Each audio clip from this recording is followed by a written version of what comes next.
Brought to you by Best Movie Ratings. Best Movie Ratings is a one-stop, easy and elegant movie ratings experience. Stop wasting your time on bad movies and download the world's best movie ratings app from the iTunes App Store now. Hi everyone, this is Ahmed Al-Kremli and welcome to Be Efficient TV. The mission of this web TV show is to boost the efficiency of your business and lifestyle with tips and tricks from leading experts. And today I have with me TJ Walker. He is an expert in communication, presentations, public speaking and media. Welcome to the show, TJ. How are you doing today? Great, good to be with you. It's my pleasure. So how did you start in the public speaking and media area? I was bribed. When I was 12 years old, I was about to graduate from elementary school, and my teacher was in charge of the elementary school graduation. She had to find a student to give the welcoming speech to parents, teachers, and students. And she came up to me one day and said, TJ, I got a deal for you. Right now, I'm going to give you a C, a very average grade in handwriting. I'll give you an A, the top grade in handwriting, if you just give a welcoming speech on graduation day. And I was a very shy, quiet kid, never said much of anything, but I thought, wow, it would be nice to have an A. All right, so I did it. It wasn't a great speech, but I learned at an early age, if you're just willing to stand up and speak, people will give you things. And then after that, I got involved in student government, so I had to give speeches for the student council, elections, things like that. Developed an interest in politics, and from there worked in politics and as a talk radio host, TV host, and as a trainer. I started my first training 30 years ago when in college. So you worked with any media like channels or just started in media? Did you study like media? You studied philosophy, right?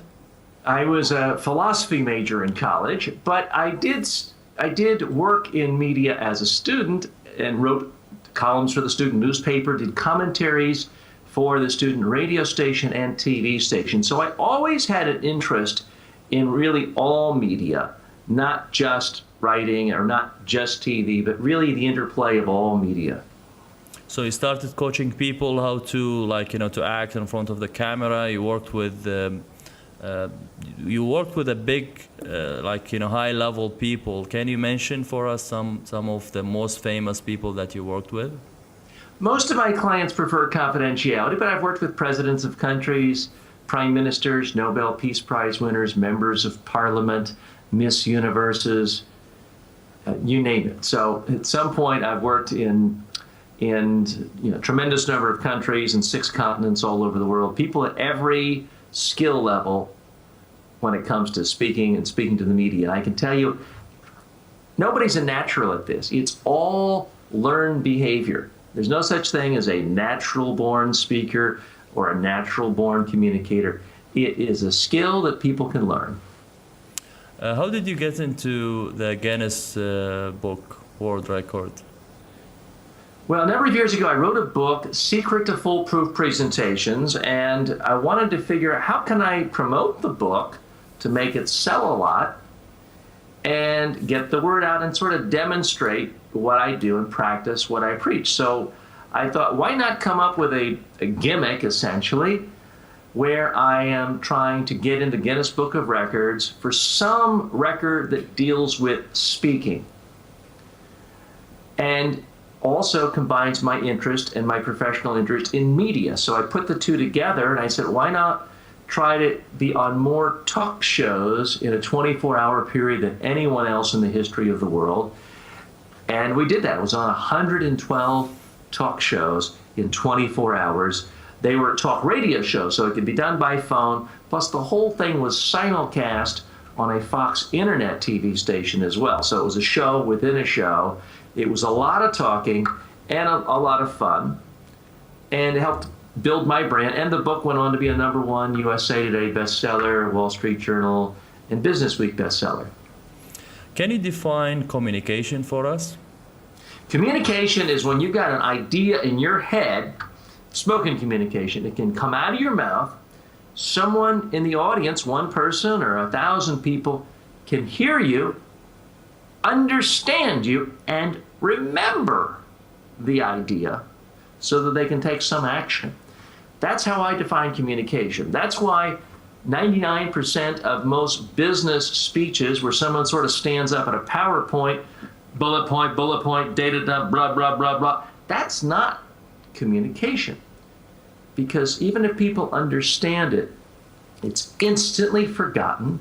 If people forget it, how can they act on it? It's a complete, utter waste of time. So when I'm working with clients, and I work with a lot of people in the Middle East, I work with top attorneys in Dubai, oil and gas executives throughout the Middle East. The goal I have for them is really the same goal I have with people all over the world. That is, how do you take the ideas that are most important to you and make them more memorable? Because everybody makes the same mistake. Every executive, every politician I work with, they get greedy. They try to throw out way too many ideas in a speech or a media interview, and it doesn't work. So I always start off with, let's narrow your messages down to 5. The reason I pick 5 is I ask audiences all over the world to tell me who the best speaker was that they've heard in the last year or the last 5 years, and how many messages they remember. Sometimes it's nothing, sometimes it's 1 or 2, occasionally 3. Every 6 months, I'll have someone in an audience tell me they remember 5 ideas from the best speaker they've ever seen. I've never had anyone tell me they remember more than 5 ideas. So that's why, as a starting point with all of my clients, doesn't matter if they're in the oil and gas industry, if they're in financial services, or they're running for local office, I tell them, let's focus on just 5 ideas, and let's spend the rest of our time, I don't care if we have 2 hours, let's spend the rest of our time illustrating those ideas, giving examples, giving case studies, and ideally stories. A story involving a conversation you had with a real person about a real problem, how it was resolved. That's the number one way to get people to actually remember your ideas. Who's your top 3 favorite communicators or speakers of all time? I would say in the English-speaking world today, Bill Clinton and Tony Blair, as far as people who are alive, who I do get to see on TV, on the internet, occasionally in person. Those 2 to me stand out as really good speakers. But as someone who cares about speaking, there's so many genres. It's like asking a wine expert, what's your favorite wine? Well, they'd say, well, if you're talking about the Bordeaux, it's this. If it's champagnes, they have so many different subcategories. If you ask me who's the best talk radio host, I might give you a completely different answer. If you want to talk about just politicians of the 20th century, I might say Winston Churchill. So it really depends on the genre. Here's the thing that I think people get hung up on. They think of speaking as something you're born with, and oh my gosh, nobody could ever be John F. Kennedy or Winston Churchill. They don't realize that both of those speakers weren't very good when they started. John F. Kennedy, the former U.S. president, was considered a horrible public speaker, even as a member of Congress. Even as president, people who stood behind him will tell you they could see his hands shaking, his knees shaking. Barack Obama is considered by most to be a good speaker, but it was only a couple of years before his breakout speech at the Democratic Convention in 2004 when he was considered sort of a boring, hack-like, droning legal professor who wasn't interesting at all when he was in the state legislature. So these are learned skills, and that's what I'm about. I mean, that's why people hire me for workshops, seminars, keynote speeches, and now online trainings, is how to teach them how to be interesting, compelling speakers. Because I do believe if you've ever had one interesting conversation in your entire life, you already have all the skills you need to be a great public speaker. So from where to start and how to start planning and structuring a live presentation? Simple. Get a blank piece of paper or get your iPhone on notes. Brainstorm on every idea you could possibly want to communicate to that audience. And an idea is not a paragraph. It's something with one verb, one object, one subject, one sentence. brainstorm on all those ideas. You may have 50, 100. Then put them on priority. Anything that isn't in the top 5, throw it in the trash can. Now you have everything you need for your structure of your speech. Again, most people don't do that. Most people think of a speech as, let me gather more data. Let me go around. Let me get all the bullet points and PowerPoint slides from Smithers or from Muhammad from last month, and we'll put that into the speech because more is more. More is not more in a presentation. It's typically a prescription for failure. So how much text we should have in each slide? Zero. Zero. So you Zero. just use pictures in your slides usually when you have a presentation? Here's the thing. I love PowerPoint. I use it all the time. I test audiences all over the world, and I can tell you it is a complete, utter waste of time to put text up on a slide while you're speaking. Now, I realize that sounds crazy to some people, or they think I'm somebody who's anti-PowerPoint. I'm not anti-PowerPoint. I'm in favor of effective PowerPoint.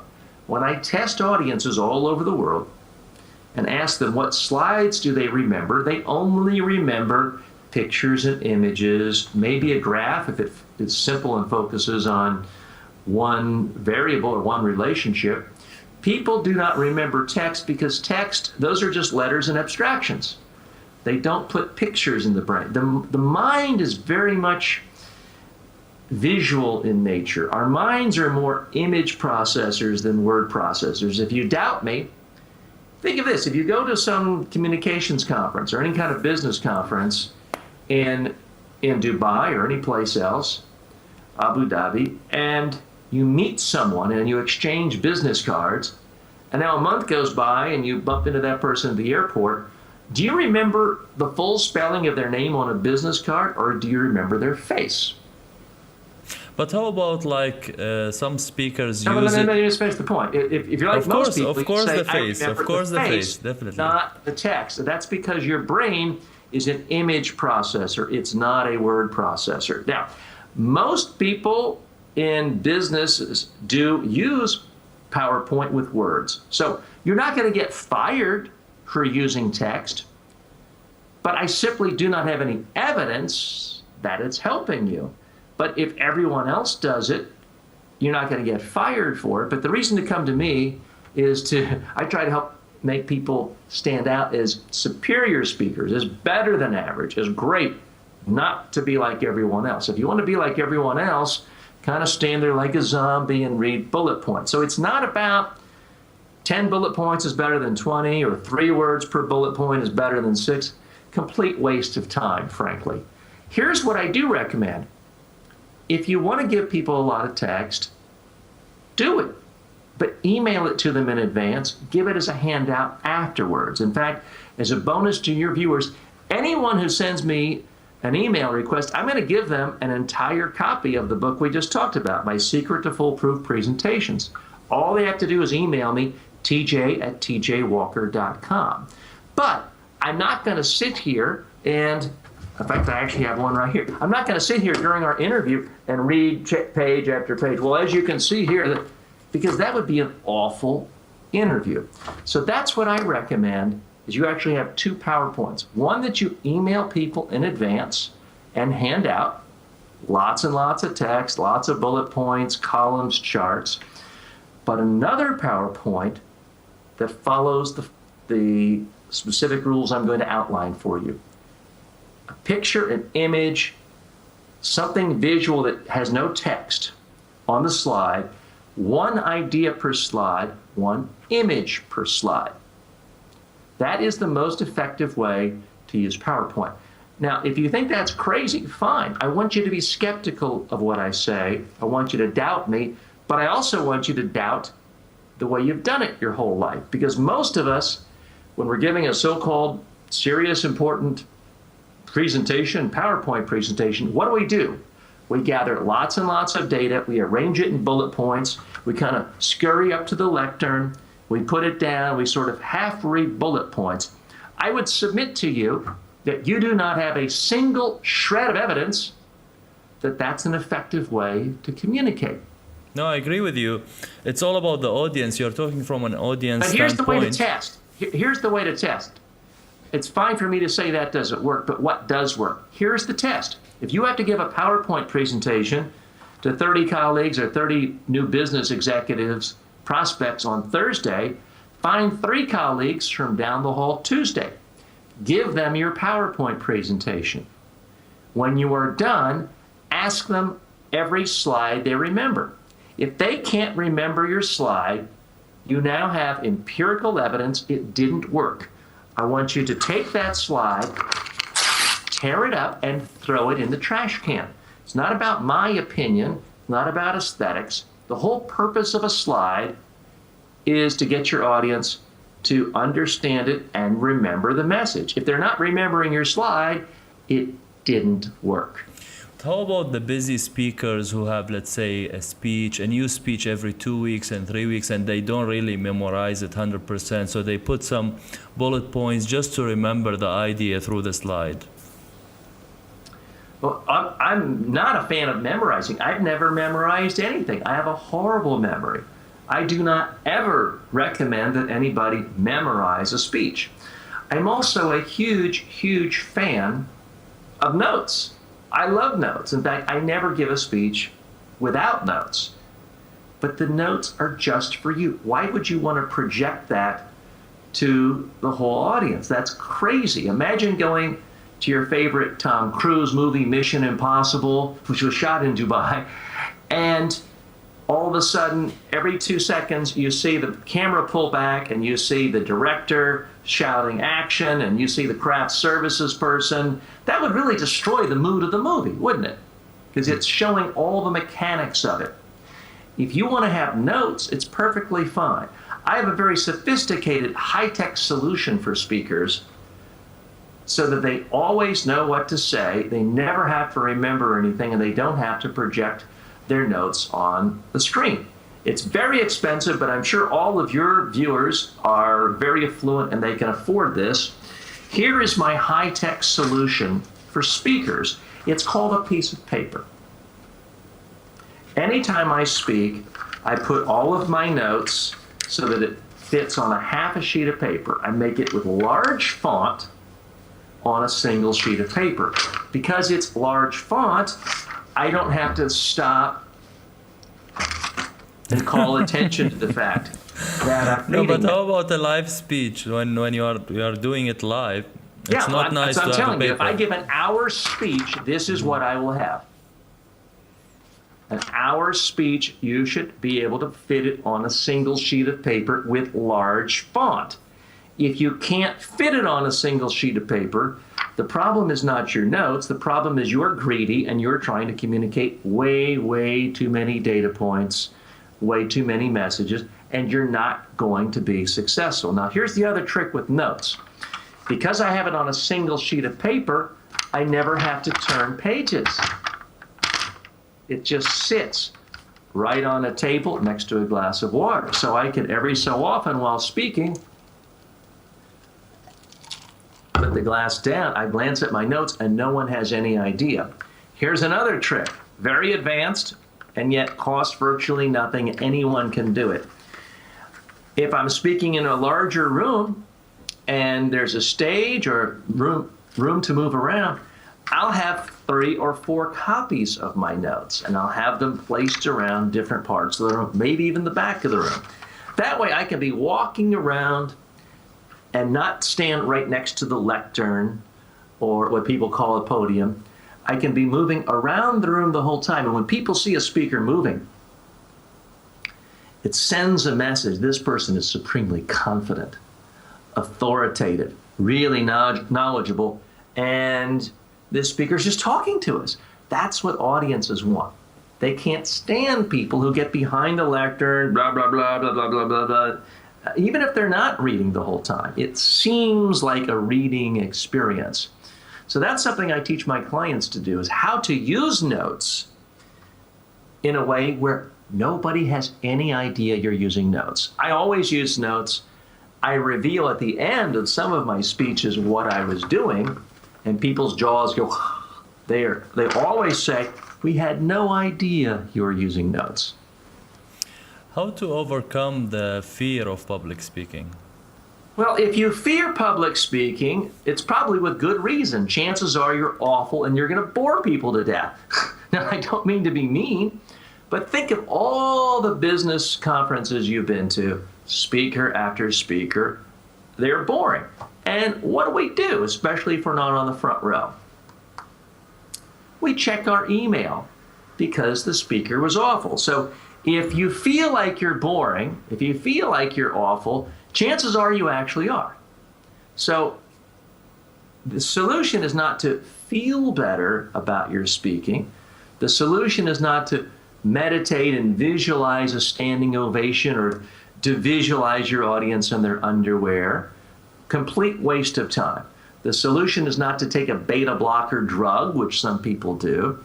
The solution is to actually have a great speech and to have watched yourself deliver it so that you know you're giving a great speech. Here's the first thing I do with every one of my clients for a day of public speaking training. I don't say anything. I just have them get up, give their speech. We video record it, and I ask them to watch it.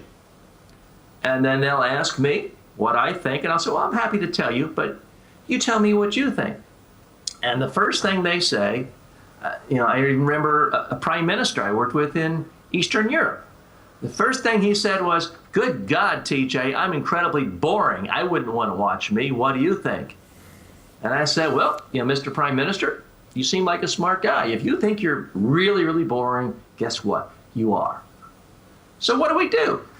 We took his speech, we tore it up into little pieces because it was the standard data dump, very abstract, lots and lots of bullet points. We got a clean sheet of paper. We brainstormed on message points. We came up with 5. We brainstormed on stories for each one. Now he had notes. Now he got up and he gave the speech, and we videotaped it, and he liked it so much better. Here's the ultimate secret that any one of your viewers can use to completely eliminate their fear of public speaking. People don't talk about this much. It's not as glamorous as hypnosis, but this actually works. Here's the secret. If you want to completely get over your nerves speaking, practice on video, watch it, critique it, do more of the stuff you like, do less of the stuff you don't like, do it again, review, critique. Keep doing it until you can look at that video and say, wow, that's a great speech. If I can speak that well, I'll be better than anyone else at this conference. If that weren't me, I would want to watch that speech. If you just practice until you get to that point, I guarantee you, you're not going to be nervous. It becomes incredibly difficult to be nervous about something when you already have seen yourself do a great job. Now, most people never practice on video. So the reason they're nervous is they're thinking, uh-oh, I might be really boring and I might be awful. Well, guess what? That's actually a very rational thought process. If you haven't practiced on video, you might be awful and you might be boring. But the solution is to fix the problem, not to feel better about it. That's how I differ from a lot of my colleagues in the public speaking business, because there's so much emphasis on visualize success. I mean, imagine if I told you or your audience members, because I used to live right down the street from Times Square in Manhattan in New York City. If I said to you, gosh, I'm nervous about walking naked through Times Square. I'm nervous that people are going to point at me, laugh at me, and then I would get arrested. If I told you that, would you say, well, DJ, just visualize everybody applauding, or just imagine everyone shouting out that you're the most beautiful naked man in the world? Would you tell me that? Imagine, TJ, that the police are just off that day, so they're not going to arrest you. Would you tell me that, or would you say, TJ, put some clothes on? I think you would actually tell me, put some clothes on. That is what would solve the problem of me getting arrested walking through Times Square naked. Not that I've ever done that. It's the same thing with people feeling nervous about speaking. The solution isn't to feel better about it. The solution is to solve the underlying problem of a horrible speech. And it's very easy to do, but you have to practice on video until you like it. And if you really want to take it up a notch, then practice in front of other people. It's, I hate it when people say public speaking is a soft skill, like it's a little puppy. I believe you can quantify every aspect of public speaking in as specific a way as any aspect of accounting, any aspect of chemical engineering. It's very, very specific. If you have to give a speech about your quarterly results on your oil or gas exploration company on Thursday, find 2 colleagues Tuesday at lunch. Give them your presentation, just as you would in real life speaking. When you're done, ask them every message point they remember and ask them every slide they remember. Any message that was important to you that they remember, because they're just telling you now they remember it, you now have empirical evidence that you succeeded, that you actually communicated. But if there's any point that was important to you for that audience to get, and they're not throwing it back in your face, you now have empirical evidence that the way you presented it was incompetent, was foolish, didn't work, has to be changed. So you survey, very like you distribute a survey to the audience, or like from the company that hires you, you recommend that they survey the audience. Then that's a different issue of after you're already in front of the audience, because here's the problem with if you're speaking in front of some professional group at a conference, they're typically going to ask, rate the speaker from a 1 to 5 scale, which isn't particularly meaningful. Now, here's something that is meaningful. If you're giving a speech or a presentation to more than 10 people, quite often someone will walk up and say, "Oh, I had a good speech today," or "TJ, good speech." Don't just say thank you. Say, "Thanks. Tell me, what did you take away? What did you remember? How would you describe this speech to someone who wasn't here, who was supposed to be here?" Now, I ask that question all the time. And if someone says, "Well, TJ, your speech was just fantastic. You have such great energy. You're really professional. You're a great speaker." If someone tells me that, then I know my speech was a complete failure, because this person isn't throwing back any messages in my face. It's not about your style. I mean, you want to have a good style, but that's secondary. The main thing you want to do as a speaker is communicate ideas. But instead, if someone says, "TJ, the main thing I took away is no one should ever give a speech again unless they practice on video until the point where they can see it and like it." If I hear that, then I know I was successful, because that was my main point quite often. How to be understood and memorable, like with the audience, like you do now, like you speak in a very slow way and memorable way. Is there a technique that you recommend, or you just practice? The number one way to be memorable is to tell stories. A story involves a conversation with a real person about a real problem, how you felt, and how it was resolved. So at the beginning, you asked me, how did I get into speaking? I didn't just say, I gave my first speech at 12 and I've been speaking ever since, blah, blah, blah, blah. I could have said it quickly, but instead I told a little story.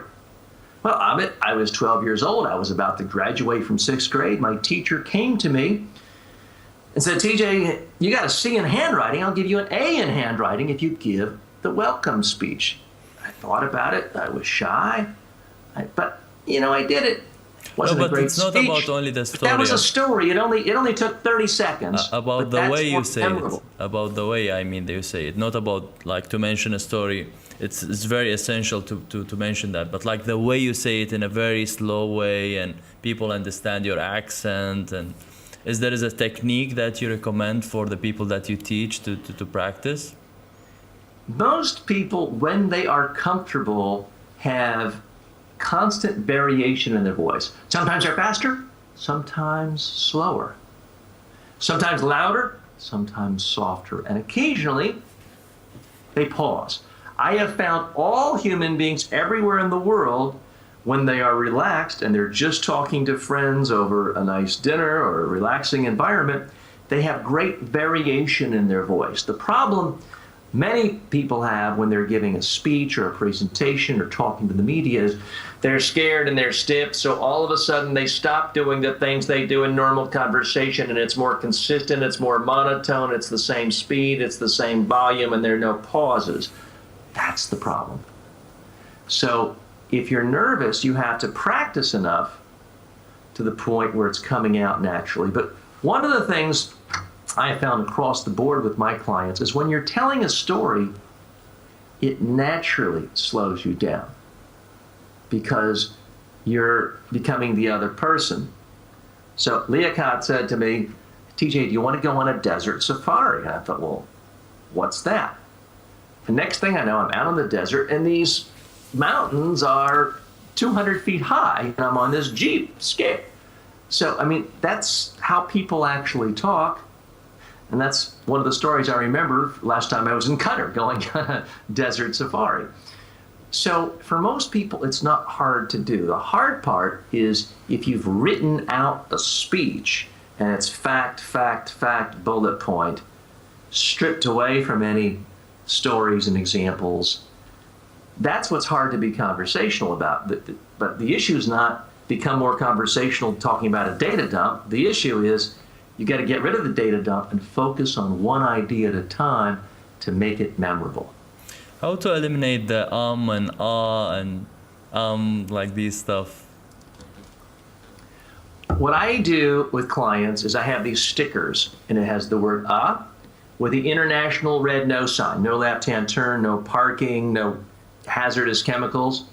And I put that sticker on their watch, on their cell phone, occasionally on their iPad or their computer screen, and it reprograms the brain. After a day, you still say or After 3 or 4 days, you almost say it, but it slips out. After a week, the image will come up in your head. You can simply pause. By pausing, you'll come across more comfortable, more confident, more authoritative. Anyone can make these. Just go to your computer, type up the word or small font, 8-point typically, print it out, cut it out with scissors, draw a red line and a slash through it, and then tape it on your watch, your cell phone, your computer screen. Leave it on for at least a week. I've put that on presidents of countries' watches. I've put it on billionaire fund managers. It's wildly effective. How to get the action that you want from the audience? You have to ask them, and you can't just assume. So, for example, I want your audience to write to me and ask for a free copy of my book, Secret to Foolproof Presentations. All they have to do is write tj@tjwalker.com. They also may want to see some of my online training courses, and they can just search my name at udemy.com, and it's on other places as well. But you have to just ask like that. You can't just wait for, if you're on a talk show, the host to do all the work. You can't assume that everyone is going to figure out what you want. You have to be explicit, and you can't be embarrassed about it. It can't be, oh, my book's not very good. I wonder if I should ask someone to buy it or read it. I know my book is great. I know my book will help all of your viewers become better speakers, and I'm happy to give them this value at no cost, but they've got to write to me first. Number of speakers just increasing on daily basis. What are the techniques or strategies that you suggest to get paid speaking engagements? The speaking environment for professional speaking is constantly changing. There was a time, one of my mentors was a guy named Bill Gove, who was one of the founders of the National Speakers Association more than 40 years ago. And he started speaking 50 years ago. And that was a time when he got a speech, and that's all he did, is he just went around the country at conventions and gave a speech. He didn't really have a book or anything else. These days, there's no such thing as a professional speaker like that. If you want to get paid as a speaker, you have to have genuine expertise, and you have to have a tribe of people who really care about you, who respect you. So you can't simply hire a production crew, hire someone to write a speech and sort of act it out and send the video to speaker bureaus and get hired. It's just not done that way. What I would recommend is speak every day on your area of expertise. I speak every day for money on my area of expertise. Now, I'm not making a lot of money, but I speak every day on YouTube, and I have at least 2,000 people every day watch me speak on some aspect of media training, public speaking, crisis communications. And I do get some money from advertising revenue, but those videos also serve as ads for me as a speaker. And in the description of every video, it tells you how to get a hold of me and how you can get me as a keynote speaker or a trainer.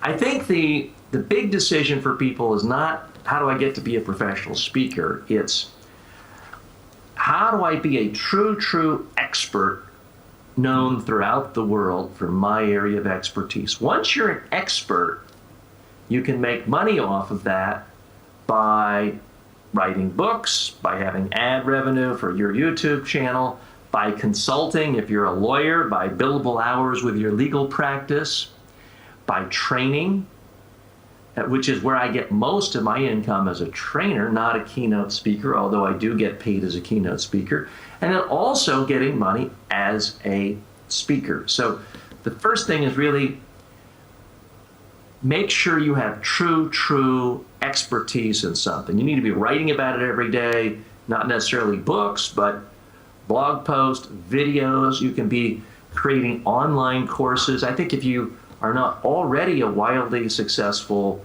keynote speaker, one great place to start is on any of the numerous online training platforms, including places like udemy.com, where you can start giving your speeches in the form of mini lectures and create a whole course around it and start attracting students that way. I have more than 15,000, more than 20,000 students at this point on just one training platform at udemy.com.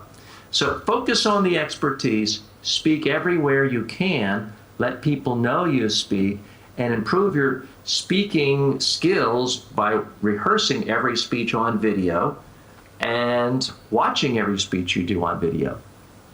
Do you recommend any tools to read text while looking at the camera?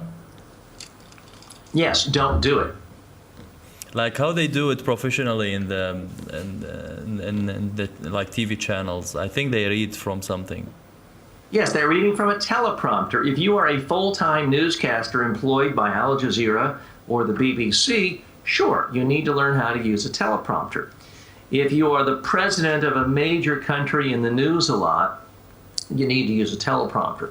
But for 99.9999% of the rest of the world, a teleprompter is the worst thing you could ever do, because here's how most people come across when they are reading a teleprompter. Hi, Ahmed. It is great to be here with you today. It is a pleasure to speak to your audience on this fine fall day. You hear how awful that sounds? Did you see how awful I looked? Here's the problem with teleprompters. People start reading at the same speed, the same volume, the same tone. They freeze their head, they freeze their eyes, their eyebrows, and they look like robots. Now, I certainly train some of my clients, if they're prime ministers of major countries or presidents. I certainly have trained people on how to use a teleprompter. I have teleprompters.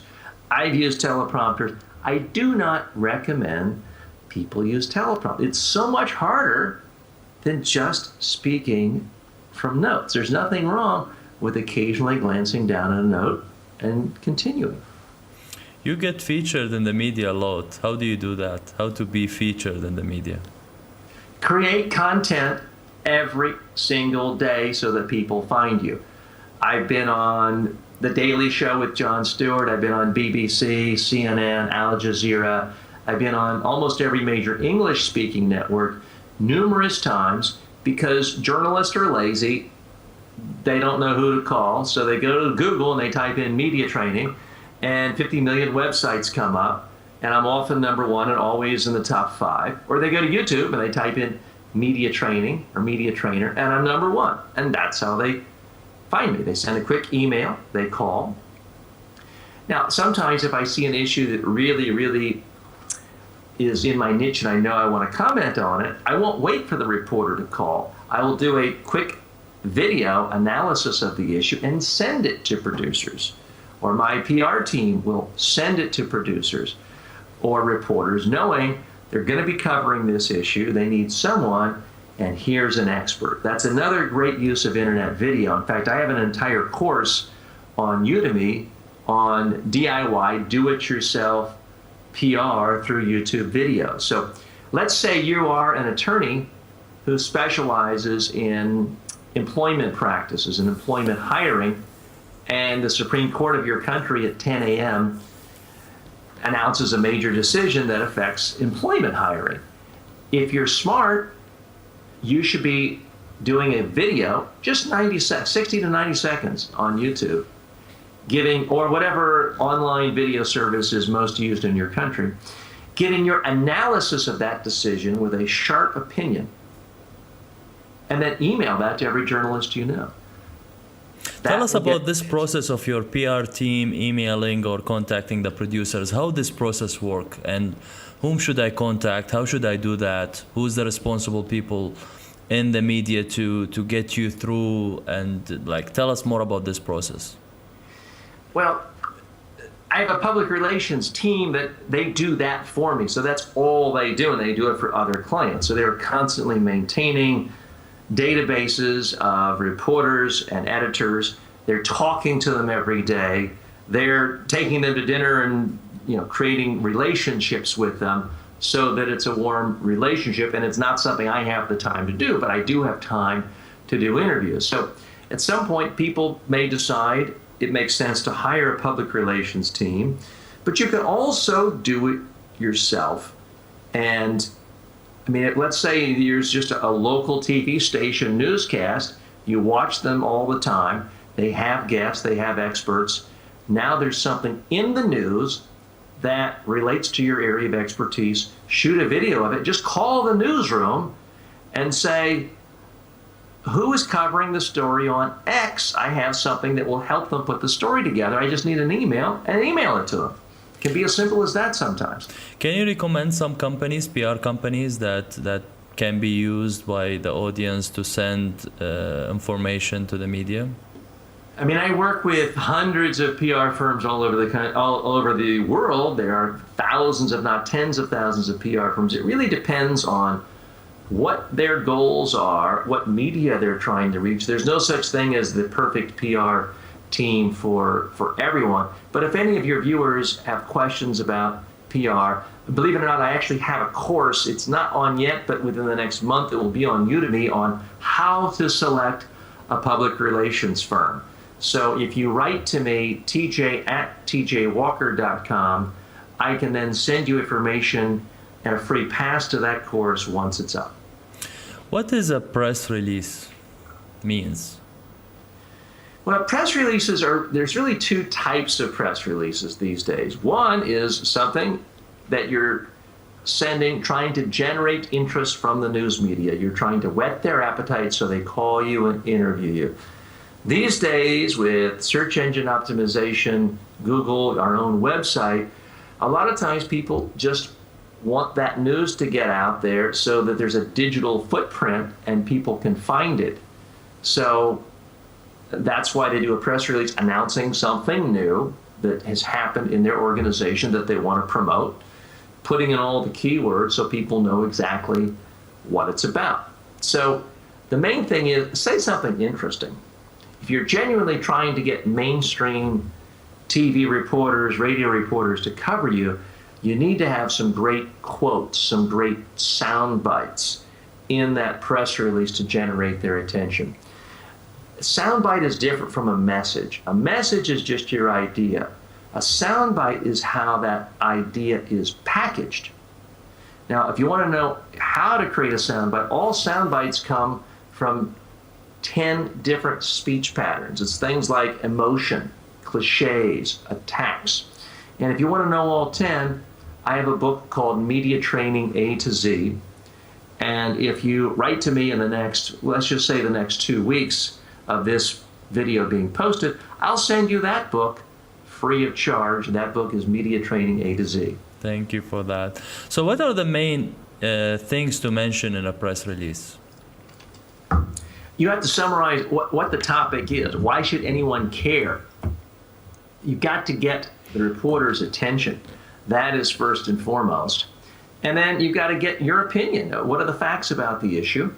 Your name, a contact, and how people can get a hold of you. That's really what's most important. So again, for example, if you are an attorney and the Supreme Court in your country has just overturned a major employment law that has been in place for years, and it's going to change how people hire and fire, then the headline for that press release would be a quick summary.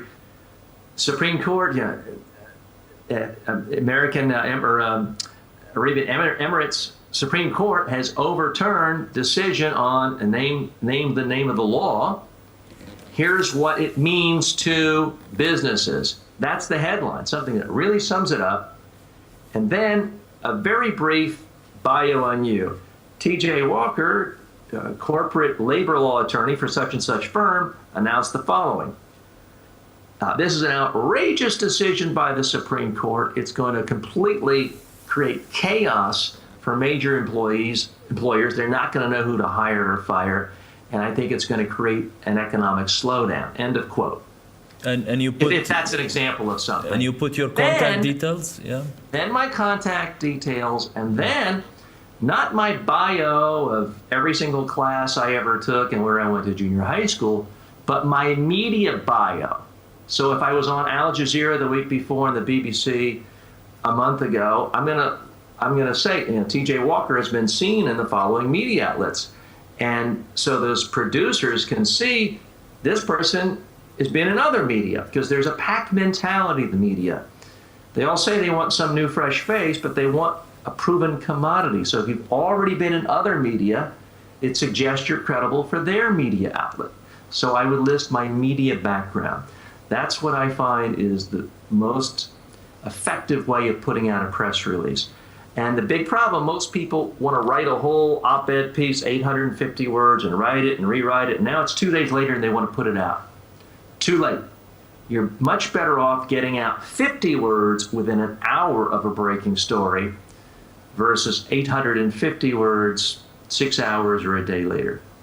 And what's the most efficient way to distribute it? The most efficient way is to have a mass social media following, to have a whole lot of people on Twitter who like you, care about you, respect you, read your ideas, and to have a whole lot of people on Facebook who respect you and like you, and to have millions of people on YouTube who watch your stuff. That's far more effective than just putting something on Business Wire or PR Newswire. Those are two services in the US that have worldwide distribution. Your country and the country of your viewers may have some that are okay too, but far and away the most effective way is your own network of people who already know you, already trust you, already assume you have a level of expertise within that niche. You struggled a little bit online selling your services, and mainly you succeeded to do that like offline. Tell us more about that, and what was like the tipping point for you online? I started doing training offline in 1984 when I was still in college. So, 99% of my revenue still is offline, traditional trainings where people come to me in my TV studio, or I go to them, I bring my video camera, and it's in person. In the late 1990s, I started an online training course, and I had mostly audio files. It went nowhere. And then about 7 years ago, I said, okay, it's been a while since 1999. The time must be ripe. So I invested hundreds of thousands of dollars in programmers from India and other staff building interactive online media training and presentation training courses. And I sold maybe 5 copies. It was not a success at all. Other than one course I did sell to the second largest online training company for kids in America where that was successful. But for the most part, my schools that I created to market to the public, it was just too early. You can't force things like this.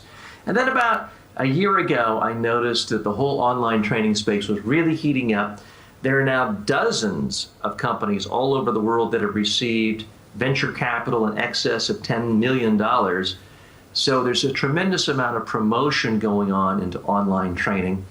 So that's why I'm once again spending a lot of time. I'm making some money, but it's really about long term, because long term, it's a way to reach the world and to be scalable and reach a much larger audience. So that's why currently I have more than 50 online courses that are finished, and I have, within the next couple of months, we'll have 100, more than 100 courses, all dealing with public speaking and media training, and then I can fulfill my mission of having the largest library of online media and presentation training courses in the world.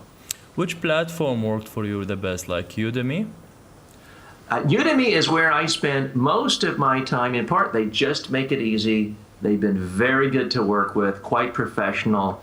It's an easy experience for the creator of a course and for users too. And it's great to send people there, and they bring in students. They've, as I mentioned, brought me more than 15, close to 20,000 students now. So how they market for that? Like you don't just automatically publish it on their platform, and based on their traffic they find you, or they just do something else to promote your course?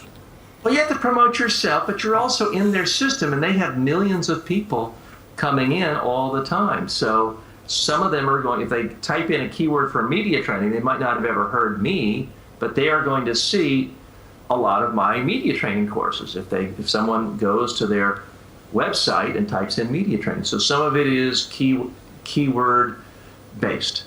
So any of your audience, if you're thinking of being an online trainer, I would recommend, rather than trying to create everything from scratch on your own site for starters, do a simpler, easier way. Start on a place like Udemy where you can sort of test the water, see if you like it, see if it's worth your time. You can always upgrade and have everything on your own site. If any of your viewers would like access, I'll give you free access to any one of my courses on Udemy. So if they would like to write to me, all they have to do is say, I'd like one free pass to one of your Udemy courses, and I'll send that to them at no charge, tj@tjwalker.com. Thank you so much. I really enjoyed our time together, and I really appreciate your time and expertise. It's my pleasure. How much you charge for one-on-one training sessions? The one-on-one training is $7,500 per day. The online training, some of them are as little as $39. So that's yet another reason to do the online training, is it's a way to reach a much broader part of the market. But speaking of the people who pay the $7,500, I have to talk to one right now, so I'm going to have to sign off. But thank you again. Thank you so much for your time, TJ. Really appreciate it. I've enjoyed it very much. Thanks a lot. Thanks, everyone. Be efficient and stay efficient, and see you soon with another leading expert.